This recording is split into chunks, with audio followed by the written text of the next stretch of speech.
And tonight we're getting some new details about that Trump-Trudeau dinner from two people who were at the table. We are told that when Trudeau told President-elect Trump that new tariffs would kill the Canadian economy, Trump joked to him that if Canada can't survive without ripping off the U.S. to the tune of $100 billion a year, then maybe Canada should become the 51st state and Trudeau could become its governor.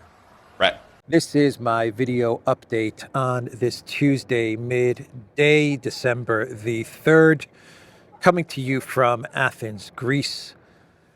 Let's talk about some news. And let's start things off with an update in Syria. It looks like the situation has stabilized in Syria. The jihadists, HTS, al-Nusra, al-Qaeda advance has definitely slowed down, if not stopped entirely. And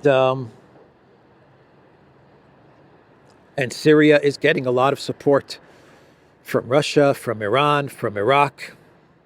China has said that it's going to support the Assad government.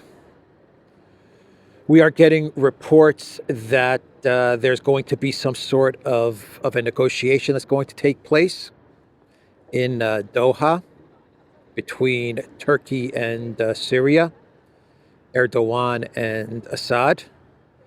Erdogan, in a statement that he made yesterday, he said that Turkey is not involved in this conflict. They had nothing to do with the HTS and their offensive into Syria and taking over Aleppo. If you believe that, well, then I've got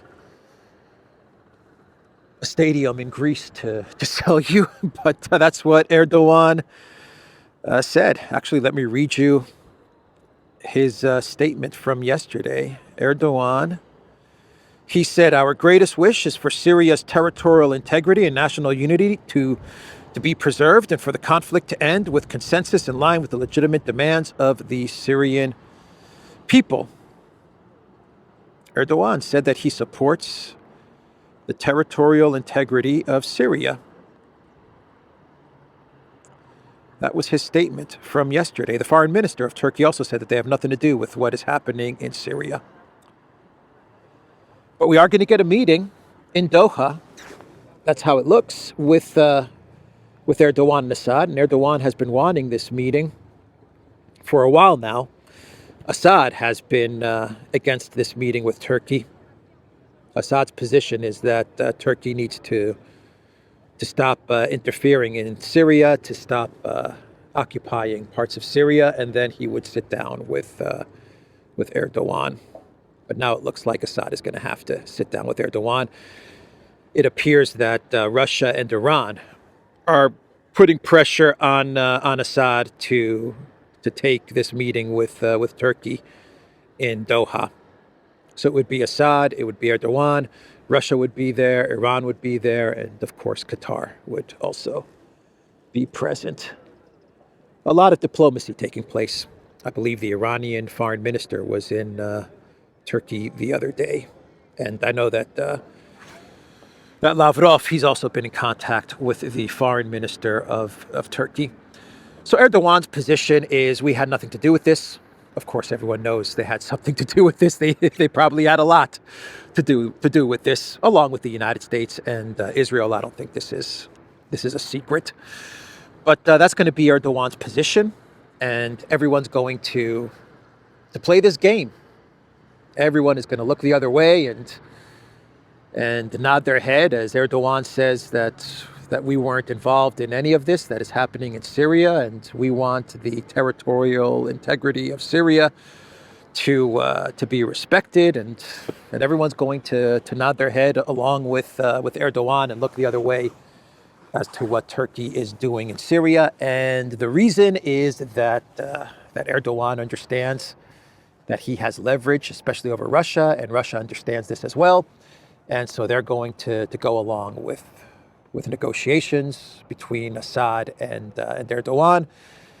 And and Turkey's going to get the influence, the political influence that it seeks in Syria.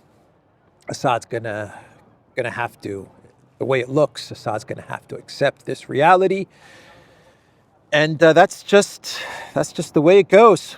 That's just the way it is at the moment, as Russia is in a proxy war, in a conflict with the collective West over Ukraine. Erdogan understands that he has a strong position in the region. After all, it's Turkey that controls the entrance into the Black Sea. And Russia understands this, that Turkey has prevented US and UK warships from entering the Black Sea, which could complicate things for Russia in the war in Ukraine. And so they need Turkey on side, or as on side as Turkey can be with Russia. Turkey is also a BRICS partner. I believe they are officially a BRICS partner. They're also part of NATO, and Russia has an S-400 deal with Turkey. They have a nuclear power plant deal or project with Turkey, where Russia is building nuclear power plants. They're involved in a lot of trade and linking up their payment systems and stuff like that. A lot of tourism between Russia and Turkey. A lot of construction companies in Russia which are Turkish. So there's a lot of other stuff at play with between the relationship between Russia and Turkey. But the real issue here, the real leverage that Erdogan has over Putin is the Black Sea. His entrance into the Black Sea. That's the real leverage that he has, because Turkey has been providing weapons to Ukraine, even though it continues to do business with Russia, and it has definitely moved towards BRICS. It continues to provide arms and weapons to Ukraine. Turkey is actually on record saying that Crimea should go to Ukraine. So you have this strange geopolitical relationship and reality between Russia and Turkey, and Assad's going to have to accept this reality. Of course, when the war ends and Russia wins, the leverage over the Black Sea is going to be lost. But until then, the timing of all of this, it plays into Erdogan's hand. I imagine that this isn't by coincidence. I imagine this is what he wanted, to get all of this stuff with Syria resolved before the conflict wraps up. But that's where we're heading, towards some sort of a negotiation and some sort of a deal where Turkey's going to have a lot of influence in Syria and over Assad. The United States and Israel, they're not sitting back and watching. We are getting reports from Reuters that what the U.S. is offering Syria is they are offering Syria and Assad sanctions relief if he decides to move away from Iran. So on the U.S.-Israel side of things, they're going to continue to try and keep things tense. They're going to continue and try to support the jihadists so that they can put pressure on the Assad government. And in the meantime, they're going to offer Assad some sanctions relief in exchange for his pledge to move away from Iranian influence.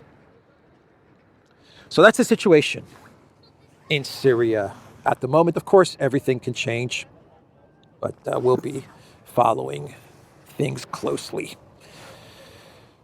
So let's talk about France and what is going on in France, because this is a big story that is developing.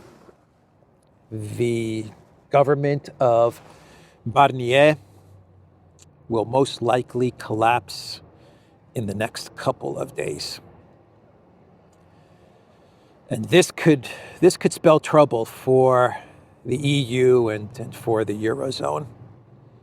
Big time trouble. Politico is reporting the French Prime Minister will likely fall this week. So then what? And here is what Politico is saying. Days of tension have culminated in a high-stakes vote in Parliament that could trigger a financial crisis for the Eurozone's second largest economy and send ripples of fear around the bloc. The French Prime Minister has been battling to reassure jittery markets and pass a budget that will fill a black hole in French finances. But those efforts might now be wasted. On Monday, Barnier, the EU's former chief Brexit negotiator, used a controversial constitutional maneuver to bypass Parliament and force through a social security financing bill. In response, the left-wing opposition put forward a no-confidence motion, which will then be put to a vote on Wednesday or Thursday. Opposition forces, including the leftist New Popular Front Coalition and the far-right National Rally, have warned they will vote to topple the government.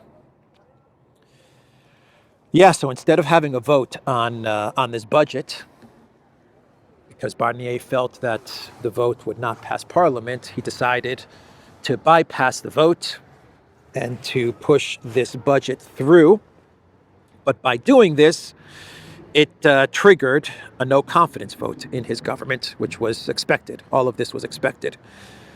And when the vote does take place, Le Pen's National Rally and the New Popular Front, so the left and the right, are going to vote to remove Barnier, to collapse his government. That's what's going to happen in the next day or two, unless we get some sort of a deal or some sort of a miracle deal between Barnier, Macron, and Le Pen. I don't see that happening, but who knows? Maybe that's a possibility, a very small possibility.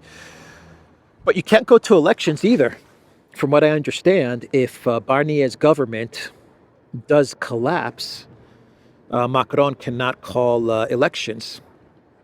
The French Constitution says that because there were elections, the elections already took place, and Macron is going to be in power, in office until I believe 2027.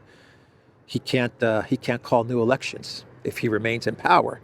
So you know what a possible scenario might be? This also has there's a small chance that this could happen, but this could be a scenario because it's going to be very hard for Macron to put in place another government without the support of the left and the right. Barnier's government was already very weak. But one of the possibilities is that Macron resigns. Actually, that's the only possibility to get to elections. So you either have a French government with no budget, with no prime minister, no administration, or a very weak prime minister and administration with zero mandate to do anything, right?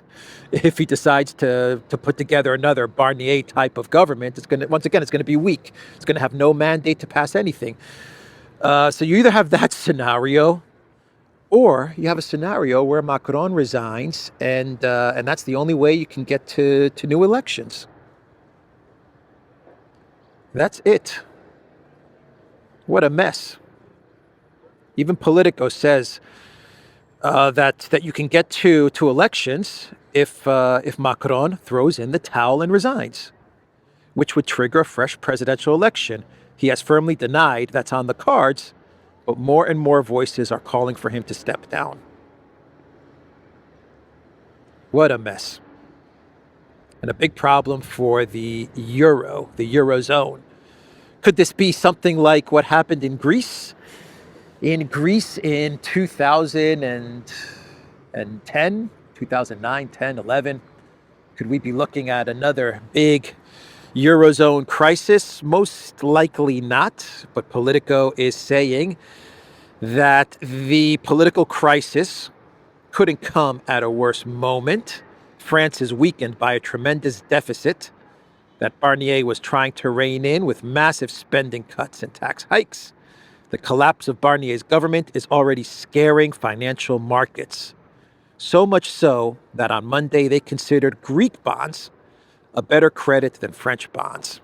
You know you're in trouble when Greek bonds are considered safer than your country's bonds, than French bonds. You know that the Eurozone, that the EU is in big freaking financial trouble because Greece is a financial, economic mess, complete mess. And their bonds are considered safer than French bonds at the moment. That's bad news for France and for the European Union. So that's the situation in France. What do you guys think? Will Macron actually resign, or will he try to put together another government? But what kind of government can he put together? He has no support. Do you think the Barnier government is going to collapse? That's the way it looks. It looks like it's going to collapse unless we see some sort of a miracle. Barnier is gone, the Brexit negotiator, Barnier.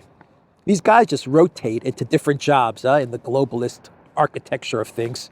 They go from Brexit, they go from EU to Brexit negotiator, EU commissioner to Brexit negotiator to Prime Minister of France. And Barnier will get some other job if and when his government collapses. He'll be promoted to some new position. Anyway, that's the situation in France. Let's talk about what is going on in Georgia. It's a big news day today, a very big news day. So many different topics to discuss. But in Georgia, the president of Georgia, the French-born, former French foreign ministry employee / diplomat who ended up becoming president of Georgia, Salome Zurabichvili, she posted on X hashtag Georgia protests. After universities, it is the turn of schools to express their solidarity with protests all over Georgia. She wants school children to protest, school children to start assembling in the main square in Tbilisi and to face off against police and security forces. Man, that is messed up, man. That is really messed up. She is getting desperate. You know things are really desperate and really bad for Zurabichvili and the globalist EU kleptocrats who desperately want a regime change in Georgia. Things are getting really bad when they're calling on kids, on children, to protest and to put themselves in harm's way, facing off against the Georgian police. You know what she's hoping for? She's hoping that if she can get enough kids, this is crazy, man. If she can get the school children in the square, then she's going to be able to get some images that will cause shock and horror around the world, and which will lead to the collapse of the Georgia Dream government. That's what she's hoping for. She's hoping for children to show up at the protests, for someone in the Georgian police or the security services to something to happen with some of the kids or something like that. And then the collective West media, they can get the images and the videos of this happening, and this will cause outrage around the world and outrage within Georgia as well. And that'll be her way to topple the government. Man, she's nasty, man. She is nasty. Salome Zurabichvili.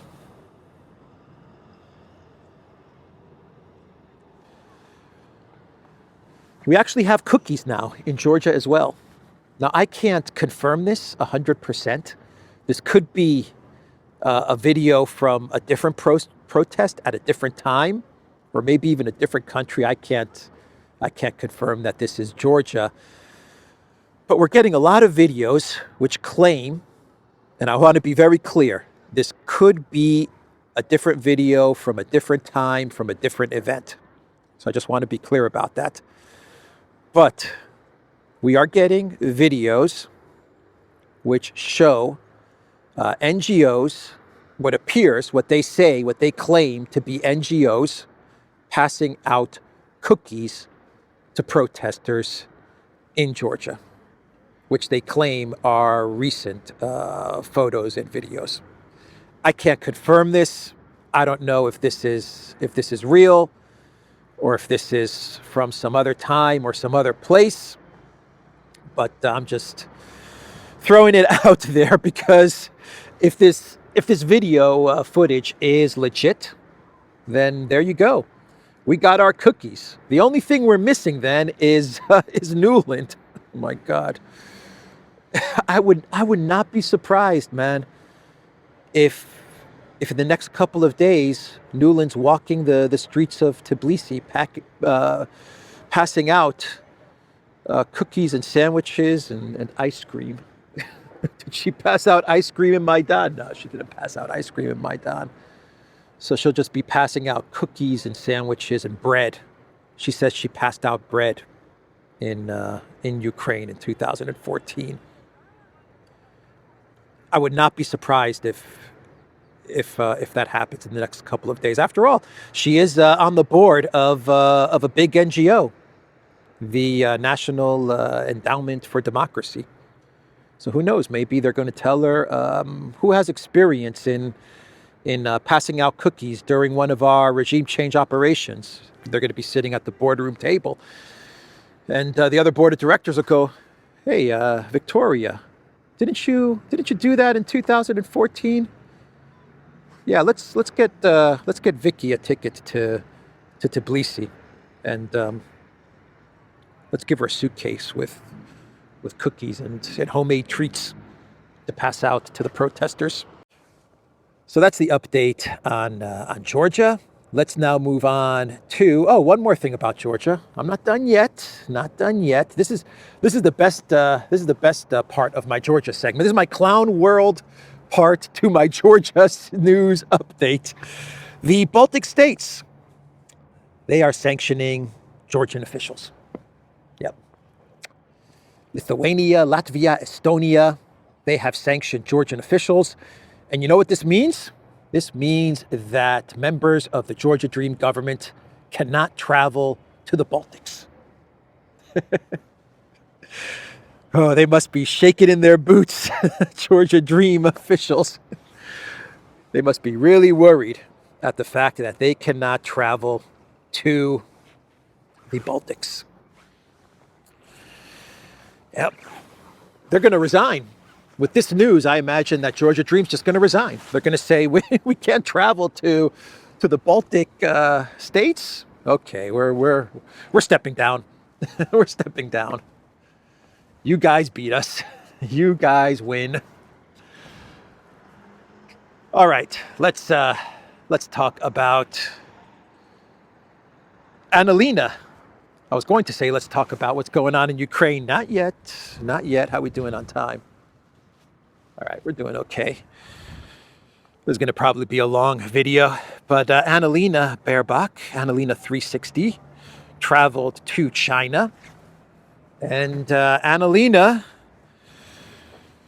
she decided to lecture China and the Chinese foreign minister.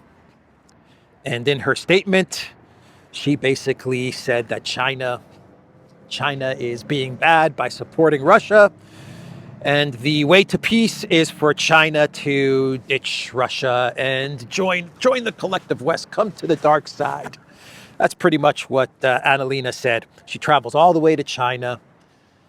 And her definition of diplomacy, her idea of diplomacy as the foreign minister of Germany is to travel to China and tell them how bad they are for supporting Russia and for partnering with Russia. And they must leave Russia, ditch the Russians and come to us.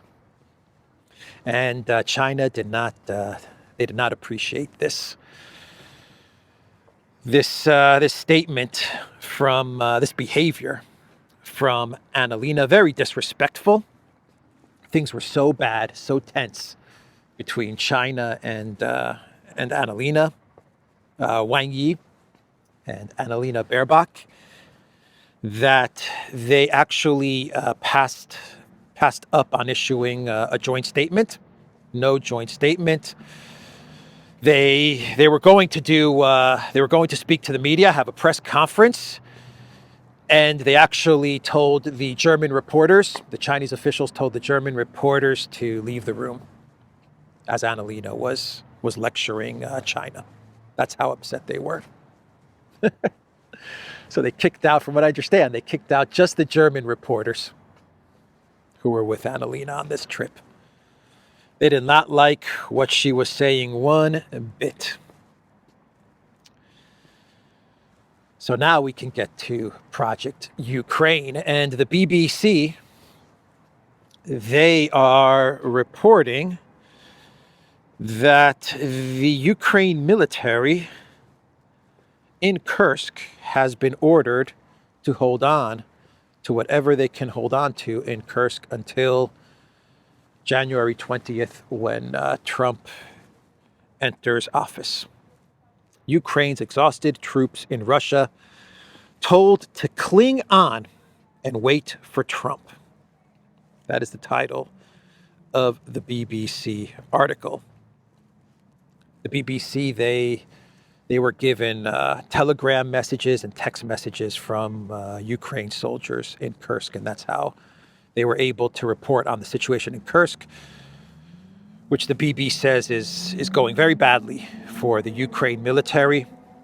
A horrible and hopeless situation is what the BBC was reporting in this article, but they claim that the text messages from soldiers in Kursk said that their orders are to hold on, to cling on to whatever they can cling on to until Trump is elected, until Trump is inaugurated, and that's when the Ukraine government, the Zelensky regime, will be able to trade Kursk for something during negotiations. But the soldiers said in their text messages that the BBC saw that they have no idea what exactly the Zelensky government is going to trade for Kursk. They have no idea what they're doing there and what value holding on to whatever sliver of land they can hold on to provides the Zelensky government. One soldier said, "The main task facing us is to hold on to the maximum territory until Trump's inauguration and the start of negotiations, then to exchange it for something. No one knows what for. No one knows what for." As we said. Hold on to the land, but we don't know for what. We don't know what we're going to get out of all of this. They're going to get nothing. That's what they're going to get, nothing. Russia doesn't play these types of games. But they also revealed in this article that if the soldiers in Kursk can capture a North Korean soldier, they're going to get some kind of reward. That's how desperate the Zelensky regime is to show proof of life of North Korean troops in Kursk, to show some kind of proof that there's some kind of North Korean activity in the region. The BBC writes in this article from a message of one of the soldiers named Pavel, "It's very difficult to find a Korean in the dark Kursk forest, especially if he's not here," Pavel noted sarcastically. Those North Korean soldiers who one would think that if there's 10,000 of them, or 15,000 of them, or 100,000 of them, some reports from the Collective West media claim 100,000. If there are 100,000 North Koreans, one would think that one of these soldiers in Kursk would be able to at least provide a photo of one of these guys or something. It's been like 6 months, and we have no evidence of any North Koreans in Kursk, though Zelensky assures us that there are North Koreans. Collective West media assures us that there are North Koreans. Biden based his whole long-range missile strikes into Russia. Allegedly, he based the whole decision to greenlight long-range missile strikes into Kursk on the reports that there are 50,000 or 100,000 North Koreans in Kursk. But Pavel, the soldier, Pavel, in this BBC article says, can't find any. Can't find any North Koreans. So let's now move towards clown world territory. We're not there quite yet, but we are going to start making our way towards clown world because we got to talk about Zelensky and Scholz. The pirate Scholz made a surprise visit to Kiev, a surprise to no one because he had to get the permission of the Kremlin and of Russia. No doubt he had to get the permission of the Kremlin and Russia to take the train from Poland into Kiev to make his surprise visit to meet with the Green Goblin. And he was carrying an interesting briefcase, huh?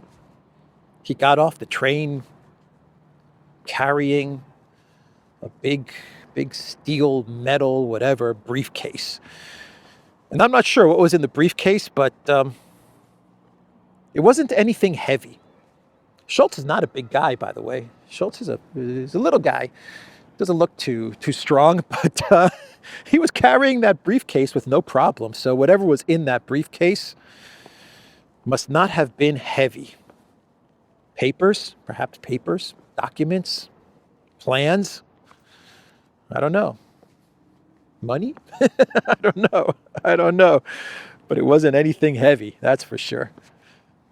So Scholz was in Kiev, and Zelensky, he actually gave an interview on Monday as Scholz was arriving in Kiev. Zelensky gave an interview, I believe, to Japanese media, and Zelensky said that the reports from the Wall Street Journal, I thought these were reports from The Economist, but Zelensky said that the reports from the Wall Street Journal, where they claim that Ukraine's losses in the conflict are at a minimum of 80,000. He claims that those reports are false. That is what he told this Japanese, I believe it's Japanese media outlet. Zelensky disputes U.S. media on Ukrainian losses. Asked in an interview with Kyoto News, released by Zelensky's office on Monday, how many people Kiev had lost in the hostilities, the Ukrainian leader declined to give exact figures. I apologize, but I cannot share these numbers. Someone recently, I believe that was the U.S. media, reported that 80,000 Ukrainians have died. I want to say that the actual number is much lower, Zelensky claimed without providing details on the number of wounded. He went on to say, however, that to be completely truthful, we don't really know how many have died in the temporarily occupied territories, referring to Crimea, Donetsk, Lugansk, Kherson, and Zaporozhye region, which overwhelmingly voted to join Russia in referendums. I'm talking only about documented military losses on the territories we control. So that's what he told Kyoto News. As the pirate was rolling into town. And so the pirate arrived in Kiev with his big steel metal suitcase, briefcase, and they met, and Scholz, pirate Scholz, he pledged another 650 million to Zelensky in military aid. And there's going to be another 650 million, I believe, which will be given to Zelensky at the end of the year. But that's what he's giving Zelensky now. Zelensky was upset at the fact that Scholz is not giving over Taurus missiles. So he got 650, but 650 million euros, but no Taurus missiles. Zelensky at a press conference with Olaf Scholz next to him, told him that he wants the Taurus missiles. And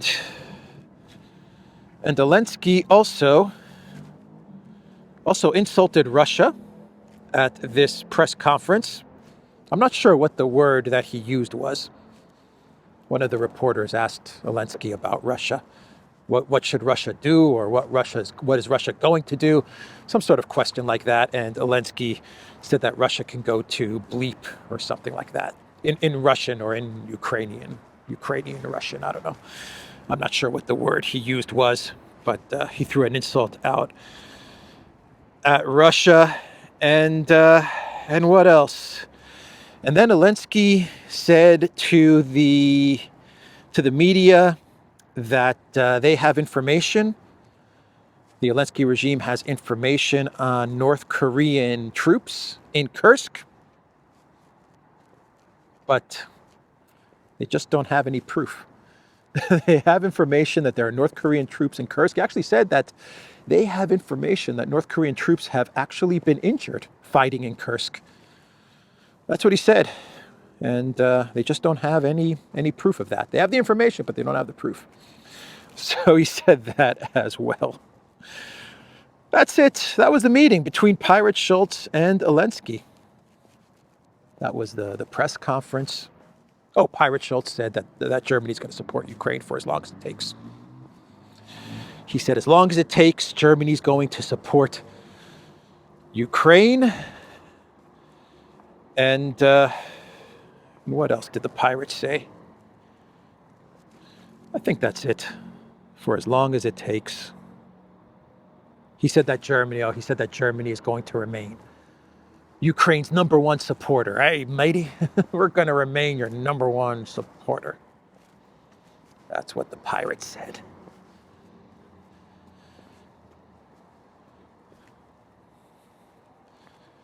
So let's move on to Clown World, which involves Pirate Scholz. Because what Zelensky did is he arranged for Scholz to visit a hospital, a military hospital, and to meet with soldiers that have been wounded in the conflict. And the photos that the Zelensky administration has released with him and Scholz meeting with soldiers are pretty horrific, actually. Very, very horrific. Not pleasant photos at all. And you could see from Scholz's face in these photos that he was not happy. I think if there was a surprise in this whole meeting between Germany and Ukraine, between Scholz and Zelensky, I think the surprise was not Scholz's trip to Kiev. I think the surprise actually was Zelensky taking Scholz to this military hospital. I don't think this was planned. I don't think Scholz knew that this was going to happen. And you could tell that he wasn't happy visiting this hospital and seeing all of the many men who have been wounded. Terrible photos of these soldiers from this military hospital. Scholz was very, very disturbed, very upset, and very disturbed. I think this shocked him. This wasn't on the itinerary. But we're going to have to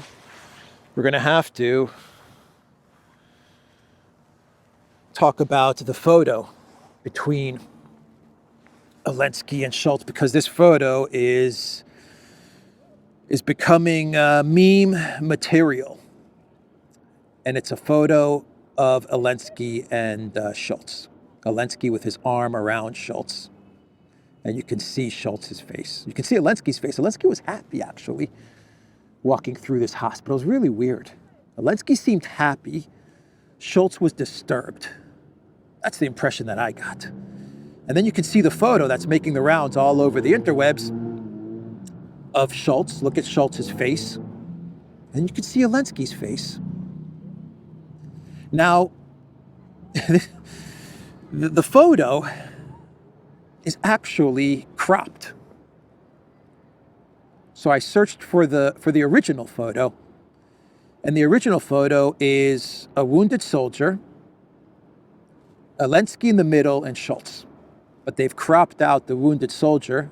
What you're going to see on the internet, on Telegram and X, you're going to see the cropped, the cropped out photo, the zoomed in cropped out photo with Zelensky and Scholz, and you're not going to see the wounded soldier to Zelensky's right. But yeah, that's the photo that everyone is talking about. That's the photo that I think sums up the entire, I was going to say the entire meeting between Scholz and Zelensky, but you know what?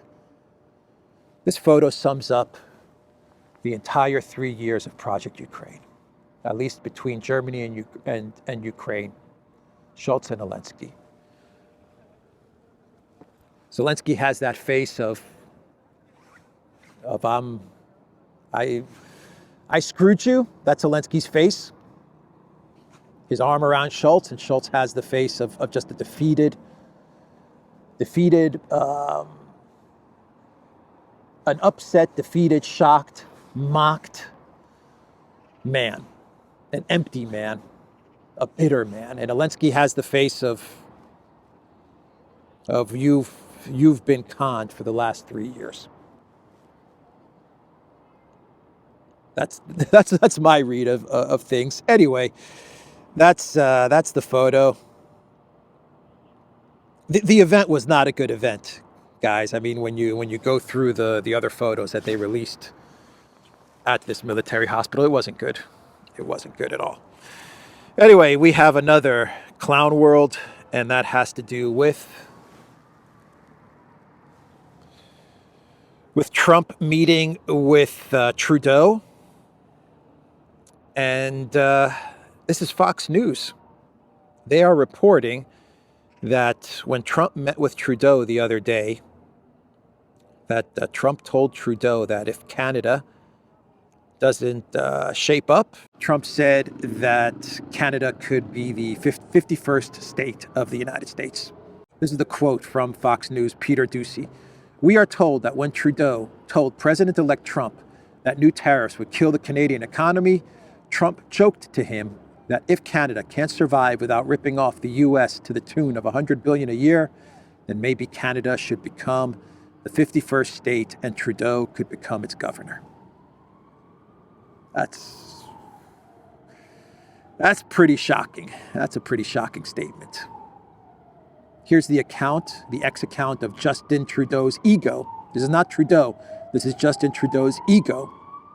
Details of my conversation with President Trump have leaked, and I couldn't be more proud. He offered to make Canada the 51st state. I'm so weak. I've made Canada look so weak that the leader of the free world doesn't even see us as a country anymore. It's a parody account, Justin Trudeau's ego, but it's not too far off, huh? It's not too far off. Trudeau has really effed up Canada's position, huh? Vis-a-vis the U.S., but also on the world stage, Trudeau has absolutely weakened Canada. I'm not in agreement with Trump's statement. I don't think it was a very diplomatic statement to make at all. But it does get to the heart of the matter, which is that under Trudeau, Canada has been weakened big time. Anyway, that's the clown world, the Duran.locals.com. We are on Rumble, ODYSEE, BitChute, Telegram, Rockfin, and X. Go to the Duran shop, pick up some merch like the jacket that I'm wearing today, or a long sleeve shirt with the flag of Austria. You can find all that merch on the Duran shop. Link is in the description box down below. Take care.